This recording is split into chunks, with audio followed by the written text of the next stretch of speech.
Hello everyone, my name is Mr. Jafri and I will be doing examples of balancing chemical equation with you guys.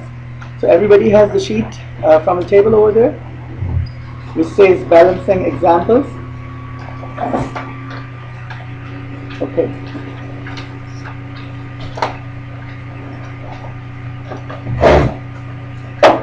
Everyone is ready? Alright. Let's do the first example. Calcium in solid form reacts with oxygen in gaseous form to make calcium oxide.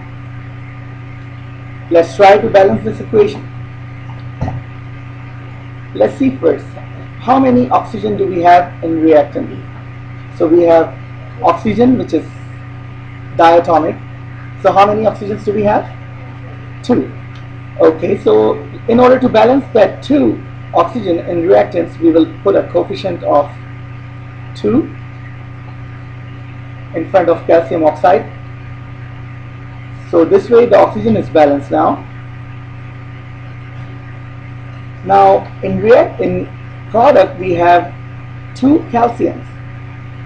So how are we going to balance calcium on the other side? Great. We will add a coefficient of 2 in front of calcium.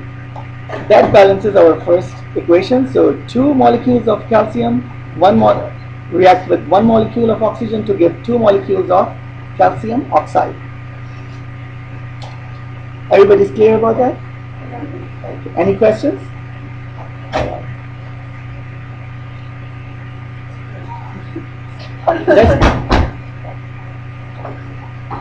Let's do our second example. Methane gas reacts with oxygen gas to give carbon dioxide gas plus water vapors. We have a G here to show that water is in the form of vapors here. Okay, it's a combustion reaction. So let's try to balance this equation. Let's see how many hydrogens do we have in the equation. So in reactants, we have 4 hydrogens. Let's put 4 here. And then in product, we have 2 hydrogens here. So in order to balance hydrogens, we will put 2 as coefficient in front of water to make it 4 hydrogens. That balances the equation, the number of hydrogens in reactants and product. Next, carbon. We have 1 carbon in methane and 1 carbon in carbon dioxide, so we are good for carbons. Now, oxygen. In reactants, we have 1 molecule of oxygen. Oxygen is diatomic, so we have 2 oxygens here. But in product, we have now 2 oxygens in water and 2 oxygens in carbon dioxide. That makes the quantity of oxygen as 4 in product. Everybody is on the same page? Yeah. Okay.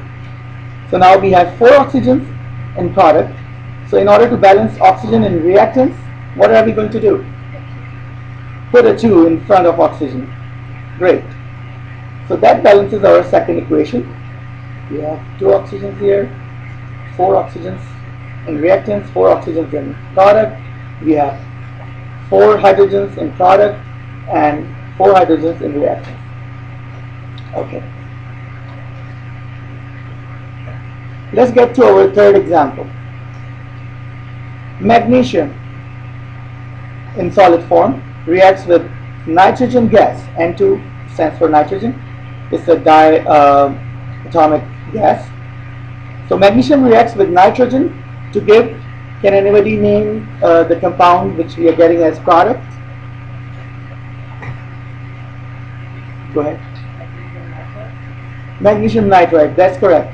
A lot of times people get confused with nitrites and nitrates. Nitrates are the compounds of nitrogen and oxygen, and over here we only have nitrogen. So magnesium nitride. Let's see, what do we have? We have 1 molecule of magnesium reacting with 1 molecule of nitrogen, and that gives us Mg3N2. So how many magnesium do we have in product? 3.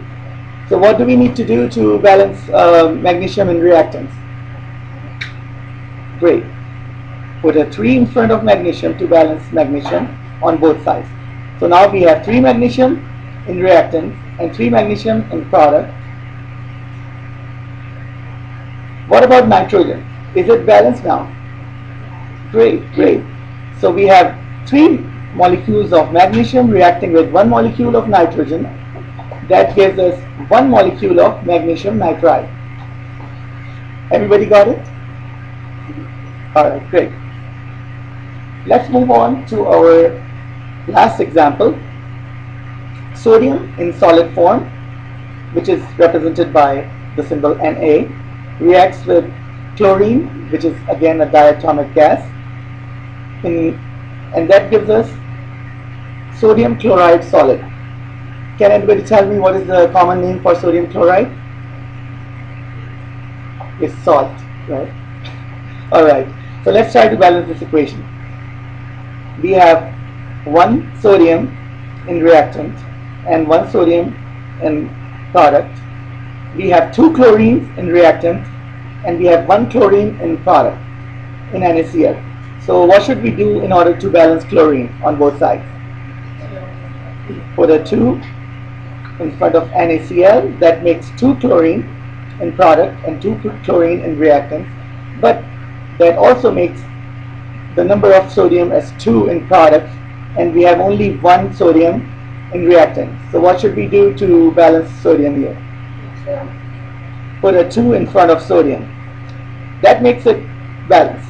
So now 2 molecules of sodium reacts with 1 molecule of chlorine to give us 2 molecules of sodium chloride. Any questions about this? Alright, thank you very much.